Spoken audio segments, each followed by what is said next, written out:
तो नमस्कार दोस्तों, स्वागत है आपका मेरे इस न्यूज़ चैनल पे। और आज के इस वीडियो में आपको वो सब बात बताऊंगा पतंजलि के बारे में जो कि शायद आपको नहीं पता होगी। तो सबसे पहले बात है वो ये है कि पतंजलि को ओन कौन करता है। तो 90% लोगों को यही लगता होगा कि पतंजलि को ओन स्वामी रामदेव करते हैं, लेकिन ऐसा नहीं है। पतंजलि को ओन बालाकृष्ण करते हैं। बालाकृष्ण का इनमें 98.6% शेयर है। स्वामी रामदेव को देखा जाए तो वो पतंजलि के सिर्फ एज एम्बेसडर है और फेस है, जो कि इसको हमेशा प्रमोट करते रहते हैं। यहाँ पे जो सबसे ज़्यादा स्टेक है वो बालाकृष्ण का ही है। अब यहाँ पे दोस्तों जो दूसरी बात आती है वो ये है कि आचार्य बालाकृष्ण कौन है। 1995 में बालाकृष्ण और रामदेव जी ने दोनों ही मिलकर दिव्य योग फार्मेसी को फाउंड किया था हरिद्वार में। और वहीं फिर 2006 में पतंजलि आयुर्वेद को फाउंड किया था। लेकिन आचार्य बालाकृष्ण जो है यही करेंटली एमडी और सीईओ है पतंजलि आयुर्वेद के। तीसरी दोस्तों यहाँ पे बात यह है कि बहुत लोगों को ये नहीं पता होगा कि पतंजलि एक्चुअली में स्टार्ट कैसे हुई। तो जैसे मैंने आपको बताया कि 2006 में बालाकृष्ण जी और रामदेव जी ने पतंजलि आयुर्वेद को स्टार्ट किया था। और यहाँ पे बहुत इंपॉर्टेंट बात अगर मैं आपके साथ शेयर करूँ वो ये है कि पतंजलि ये जो कंपनी है, ना ही इस कंपनी को स्वामी रामदेव जी ने लोन लेके स्टार्ट किया था, ना ही आचार्य बालाकृष्ण जी ने लोन लेके स्टार्ट किया था। ये जो कंपनी है इनके फॉलोअर्स की तरफ से स्टार्ट की गई थी। जी हाँ, स्वामी रामदेव के जो एनआरआई फॉलोअर थे सुनीता और सरवन पोडार, उन्हीं लोगों ने लोन लेके इस कंपनी को किक स्टार्ट करवाया था। 50 to 60 करोड़ रुपीस लोन लिया गया था और उसी से पतंजलि को स्टार्ट करवाया गया था।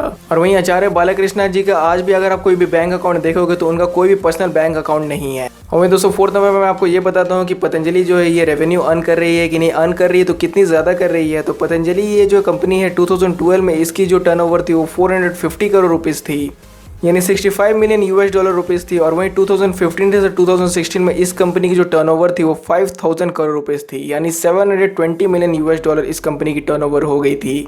तो आप लोग अंदाजा लगा ही सकते हैं कि पतंजलि काफ़ी ज़्यादा अच्छी ग्रोथ कर रही है मार्केट में। तो दोस्तों मैं आपको 5th नंबर पे ये बताता हूँ कि पतंजलि का कौन सा बिजनेस स्ट्रेटेजी है जिसकी वजह से इतने कम समय में इस कंपनी ने इतना अच्छा टर्नओवर दिखाया है। तो इस कंपनी की जो सबसे बड़ी स्ट्रेटेजी है वो है आयुर्वेद। जी हाँ दोस्तों, पतंजलि में जितनी भी दवाइयाँ आती है, पतंजलि की जितनी भी प्रोडक्ट्स आती है, सब आयुर्वेद पे बेस्ड है। और जैसे कि आप लोग जानते हैं आजकल के समय में जो एलोपैथिक दवाइयाँ होती है उन पे लोगों को उतना ज़्यादा भरोसा अब नहीं रहा है, इसलिए आयुर्वेद पे लोग ज़्यादा भरोसा करते हैं। और ये सही भी बात है। एंशिएंट इंडिया में लोग जो है वो बड़े से बड़े बीमारी से आयुर्वेद की ही मदद से ठीक हो जाते थे, इसलिए लोगों का आयुर्वेद पे भरोसा है और आयुर्वेद के चलते इस कंपनी को इतना ज़्यादा अच्छा फायदा हो रहा है। और वही दोस्तों 6 नंबर पे मैं आपको ये बताता हूँ कि इतने कम समय में पतंजलि के बारे में लोगों को इतना अच्छा नॉलेज कैसे हो गया। वो ऐसे हुआ कि स्वामी रामदेव हमेशा जब भी अपनी कैंप्स करते हैं, जो योगा कैंप्स करते हैं, उसमें पतंजलि के जो प्रोडक्ट्स है उनको फ्री के एडवर्टाइज करते हैं, जिसकी वजह से लोगों को बहुत ही अच्छा नॉलेज हो गया पतंजलि के हर एक प्रोडक्ट के बारे में। और टीवी एडवर्टीजमेंट के भी थ्रू पतंजलि के बारे में लोगों को काफ़ी ज़्यादा अच्छी नॉलेज हो गई। जैसा कि आप लोग जानते हैं कि इनकी जो योगा कैंप्स की वीडियोस होती है वो टीवी पर भी अक्सर प्ले की जाती है।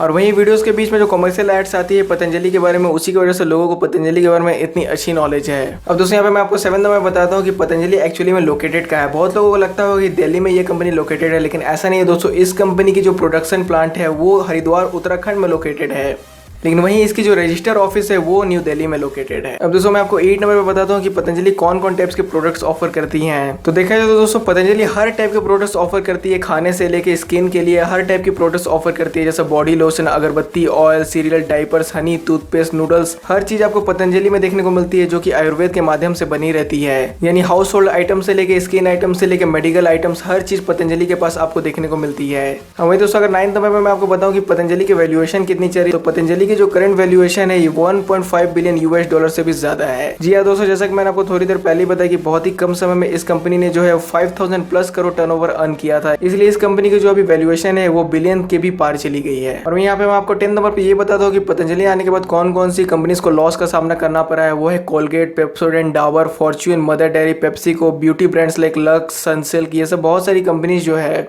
इन सभी कंपनीज को लॉस का सामना करना पड़ा है पतंजलि आने के बाद। और जैसा मैंने आपको बताया दिया, इंडिया में तो खासकर लोगों का आयुर्वेद पे भरोसा ज्यादा है मॉडर्न प्रोडक्ट से, इसलिए यहाँ पे इतनी सारी जो कंपनीज है वो पतंजलि से अभी अफेक्टेड है। और वहीं मैं आपको 11 नंबर में एक बात बताता हूँ कि पतंजलि को क्या सबसे बड़ा प्रॉब्लम फेस करना पड़ा। वो ये था कि इस कंपनी को वो सब ब्रांड से लड़ना था जो कि मोर देन 50 ईयर से भी प्लस इंडियन मार्केट में रूल कर रही थी। जैसा मैंने आपको बताया दिया कि कोलगेट, पेप्सोडेंट ये सब काफी समय से रूल कर रही थी।